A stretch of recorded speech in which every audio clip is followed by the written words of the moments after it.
Hi అండి, అందరికీ welcome back to Hasini Reddy kitchen. ఈరోజు నేను హాసిని రెడ్డి కిచెన్లో భక్ష్యాలు అదే నేతి బొబ్బట్లు అండి అవి చేస్తున్నాను. ఇవి పర్ఫెక్ట్ కొలతలతో ఎలా చేసుకోవాలో, ఎక్కువ రోజులు ఉండాలంటే ఏం చేస్తే సరిపోతుంది అనేది పర్ఫెక్ట్ కొలతలతో చేసేసుకుందాం. ఎందుకంటే లేటు చూసేద్దామా మరి. ముందుగా 2 కప్పుల శనగపప్పు తీసుకోవాలి.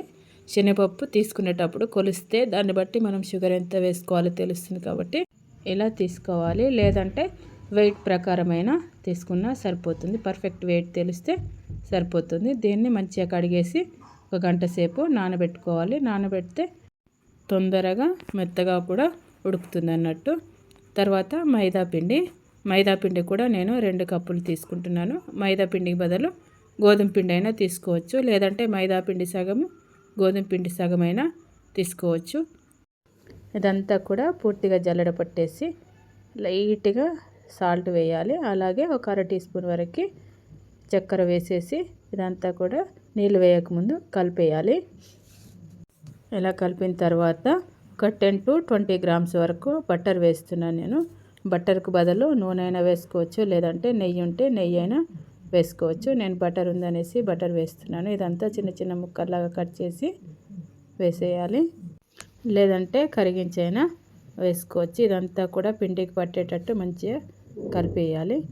మొత్తం కలిపిన తర్వాత పిండి ఇలా ముద్దలాగా వస్తుంది అన్నట్టు. దీన్ని బట్టి పిండి సాఫ్ట్గా ఉంటుంది అన్నట్టు. ఇప్పుడు దీంట్లోకి కొన్ని నీళ్ళు వేసేసుకుంటూ కలిపేయాలి. పిండిని మరీ మెత్తగా కాకుండా, అలాగే మరీ గట్టిగా కాకుండా ఇలా మామూలుగా ఉండేటట్టు కలుపుకొని 1 గంట సేపు ఇది కూడా నానబెట్టేసుకోవాలి. దీనిపైన మూత పెట్టేసి 1 అరగంట సేపు పక్కన పెట్టేద్దాం. గంట తర్వాత ఇప్పుడు నానబెట్టి రెడీ ఉంచుకున్న శనగపప్పు ఉంది కదా, దీన్ని నేనైతే విజిల్ కుక్కర్లో వేస్తున్నాను. దీంట్లోనే నీళ్ళన్నీ పూర్తిగా వంపేసి ఇదంతా కూడా విజిల్ కుక్కర్లో వేసేసి కరెక్ట్గా నేను 2 కప్పులు పప్పు తీసుకున్నాను కాబట్టి ఇంకొక కప్పు ఎక్కువ వేసేసి 3 కప్పుల నీళ్ళు తీసుకుంటున్నాను. మొత్తం కూడా మంచిగా ఉడుకుతుంది, పర్ఫెక్ట్గా ఉడుకుతుంది ఇంట్లో వేస్తే మాత్రం. తర్వాత విజిల్ కుక్కర్ మూత పెట్టేసి ఒక 5 విజిల్స్ అయినా రానివ్వాలి. తర్వాత 5 విజిల్స్ తర్వాత చూడండి పప్పు ఎంత బాగా ఉడికిందో. ఇలా ఉడికిన తర్వాత దీన్ని ఒక పప్పు రుద్దే దానితో మంచిగా రుద్దాలి. పప్పు అంతా కూడా మెత్తగా కావాలి కాబట్టి, లేదంటే మిక్సీలో అయినా కూడా వేసుకోవచ్చు. ఇంకా వేడివేడిగా ఉన్నప్పుడు చేయాలి అనుకున్నప్పుడు పప్పు రుద్దే దాంతో రుద్దితే సరిపోతుందని నేనైతే ఇలా చేస్తున్నాను. లేదంటే మిక్సీలో పట్టాలనుకుంటే ఇది పూర్తిగా చల్లారిన తర్వాతనే మిక్సీ పట్టాలి. ఇదంతా కూడా రెడీగా ఉంచుకోవాలి ఇలా మెత్తగా చేసేసి. ఇప్పుడు స్టవ్ పైన ఒక మందంగా ఉన్న కడాయి లేదంటే బౌల్ పెట్టేసి కొలత ప్రకారం షుగర్ తీసుకోవాలి. 2 కప్పుల పప్పు తీసుకున్నాను కాబట్టి నేను 2 కప్పుల మీద ఒక పావు కప్పు షుగర్ తీసుకుంటున్నాను. అంటే 2 కప్పుల పావు కరెక్ట్ తీయగా ఉంటుంది. కొంచెం ఎక్కువ కావాలనుకున్న వాళ్ళు ఇంకా కొంచెం ఎక్కువైనా వేసుకోవచ్చు. కాకపోతే పిండి కొంచెం లూజ్ అవుతుంది అన్నట్టు. ఇలా అంతా కూడా వేసేసి దీనంతా కూడా సిమ్లో ఉంచేసి ఫస్ట్ షుగర్ కరిగే వరకు సిమ్లో ఉంచేసి షుగర్ కరిగించుకోవాలి. దీంట్లో నేను నీళ్ళు ఏం వేయట్లేదు. నీళ్ళు వేస్తే ఏమవుతుందంటే పిండి వేసిన తర్వాత అంతా పిండి లూజ్ అవుతుందని నేనైతే ఇలా వట్టిగానే కలిపేసి చేస్తేనే భక్ష్యాలు చేయడానికి పిండి సరిగ్గా సరిపోతుంది అన్నట్టు. తర్వాత నేను 1 అర టీ స్పూను యాలకుల పొడి కూడా వేసేసి కలిపేస్తున్నాను.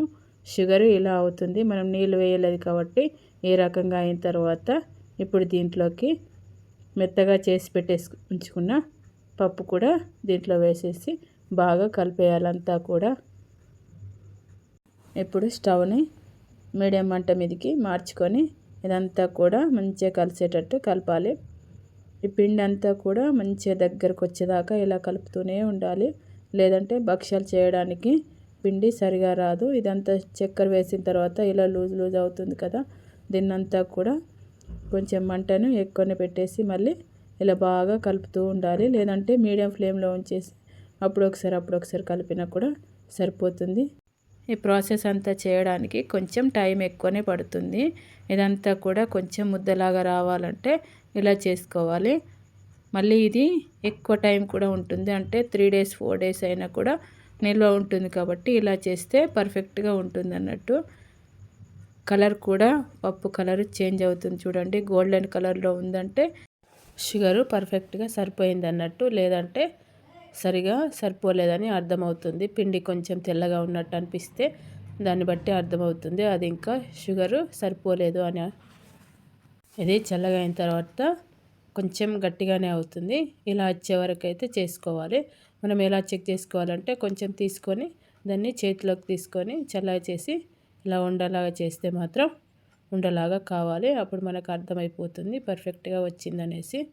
ఎక్కువ చల్లగా అయిన కొద్దీ మంచిగా వస్తుంది. ఇలా వస్తే సరిపోతుంది. పూర్తిగా చల్లగా అయితే భక్ష్యాలు చేయడానికి ఈజీగా వచ్చేస్తాయి. ఇలా అయిన తర్వాత ఇప్పుడు స్టవ్ ఆఫ్ చేసేసి దీన్ని పూర్తిగా చల్లగా చేసుకోవాలి. లేదంటే కొంచెం కొంచెంగా అయినా ప్లేట్లోకి తీసుకొని చల్లగా చేసుకుంటూ భక్ష్యాలు ఇలా చేసుకోవాలి. లడ్డు సైజులో ఉన్నంత పిండి తీసుకొని ఇలా అవసరం ఉన్నంత వరకు లడ్డూలు చేసుకొని రెడీగా ఉంచుకోవాలి. మనకి ఎన్ని అవసరం ఉంటాయో అంతవరకే చేసుకోవాలి. తర్వాత దాన్ని ఫ్రిడ్జ్లో కానీ లేదంటే పక్కకు పెట్టేసినా సరిపోతుంది మిగిలిన పిండి. నేను ఇలా కావాల్సినన్ని ఇలా చేసేసుకొని రెడీగా ఉంచుకున్నాను. తర్వాత ఇప్పుడు మైదా పిండి కలిపేసి పెట్టాను కదా, దీన్ని కొంచెం సేపు ఇలా మళ్ళీ కలపాలి. ఇలా కలిపిన తర్వాత ఇప్పుడు దీంట్లోకి నేనైతే నెయ్యి వేస్తున్నాను. నెయ్యి లేకపోతే నూనె అయినా వేసుకోవచ్చు. ఇలా నూనె కానీ నెయ్యి కానీ వేసిన తర్వాత మంచిగా సాఫ్ట్గా అయ్యే వరకు కలపాలి. ఆల్రెడీ సాఫ్ట్గానే అయిందని ఇంకా కొంచెం కలపాలి. ఇలా కలిపేసి పూరీ కంటే ఇంకా కొంచెం తక్కువనే సైజు తీసుకొని ఇలా ఉండల్లాగా చేసి అయితే వీటిని కూడా రెడీ చేసుకుంటున్నాను. అన్నీ కూడా ఎంతవరకు అయితే అవసరం ఉంటాయో అంతవరకు ఇలా అన్నీ కూడా చేసి రెడీ ఉంచేసుకుంటున్నాను. ఇప్పుడు వీటిని భక్ష్యాలు ఎలా చేసేసుకుందామో చూద్దాం. ముందైతే పూరీ కంటే కొంచెం చిన్న సైజులోనే కోలతోని అటు ఇటు 2 సార్లు అంటే అయిపోతుంది అంతే. వీటిని ఇలా చేయితో కూడా వెడల్పుగా అనుకోవచ్చు, కానీ నేను అంత సమానంగా ఉంటుందని కోళ్ళతో చేస్తున్నాను. ఇలా అన్నీ కూడా చేసేసుకొని రెడీ ఉంచుకోవాలి. ఈ సైజులో వచ్చేసిన తర్వాత దీంట్లోకి ఇప్పుడు ఒక్కటొక్కటి తీసుకొని దీని మిడిల్లో భక్ష్యాల పిండి ఉంటుంది కదా ముద్ద, ఆ ముద్ద దీంట్లోకి పెట్టేసి దాన్ని అంతా కూడా అన్ని సైడ్ల నుండి సమానంగా వచ్చేటట్టు ఇలా మొత్తం కూడా దీన్ని పూర్తిగా కప్పేయాలి. పిండిని తీసుకున్న పిండి ఏదైతే ఉంటుందో అది బయటకు రాకుండా ఇదంతా కూడా ఇట్లా కప్పేయాలి.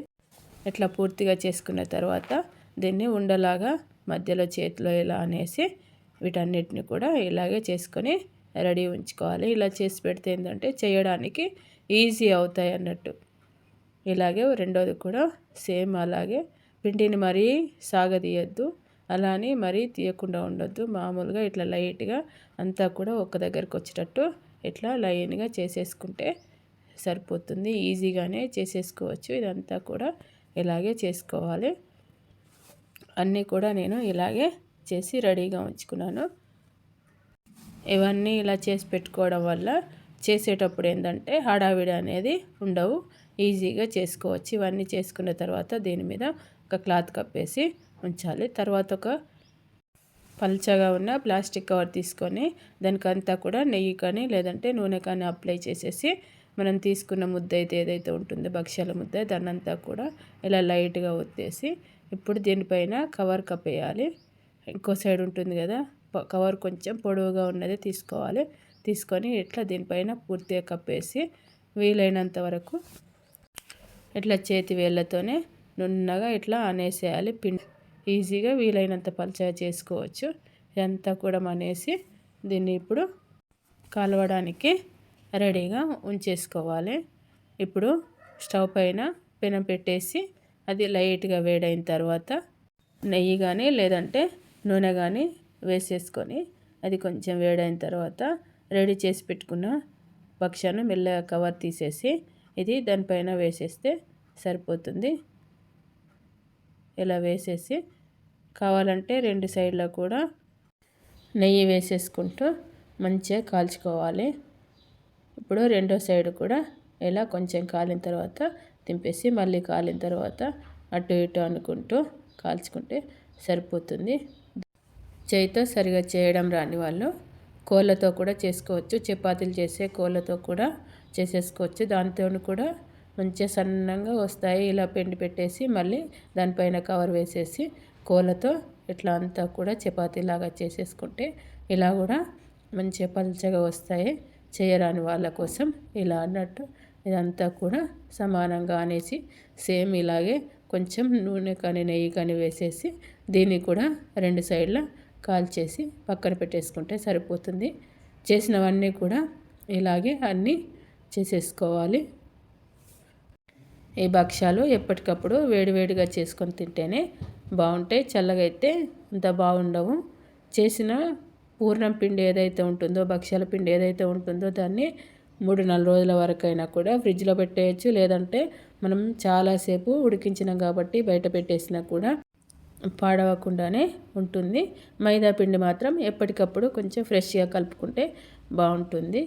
ఇలా కూడా అన్నీ చేసేసుకొని వేడివేడిగా తింటే భక్ష్యాలకు సరిపోతుంది. మేమైతే దీంట్లో కొంచెం నెయ్యి వేసుకుంటూ తర్వాత భక్ష్యాలు వేసుకొని అన్నీ కూడా నెయ్యితో కాల్చిన కూడా మళ్ళీ దీన్ని తినేటప్పుడు నెయ్యిలో ముంచుకొని తింటాము. ఇంకా మీకు అలా నచ్చితే మీరు కూడా అలా ట్రై చేయండి. చాలా అంటే చాలా బాగుంటుంది. ఇంకొకటి చెప్పడం మర్చిపోయాను. ఈ భక్ష్యాలను మేమైతే తెలంగాణలో భక్ష్యాలు లేదంటే పోలేలు అని కూడా అంటాము. కొందరేమో బొబ్బట్లు అని కూడా అంటారు. ఒక్కొక్క రకంగా ఒక్కొక్కరు పిలుస్తుంటారు. ఇంకా బూరెలు అని కూడా పిలుస్తారు. ఇట్లో కూడా ఈ టైంలోనే చేయాలనేది ఏమీ లేదు.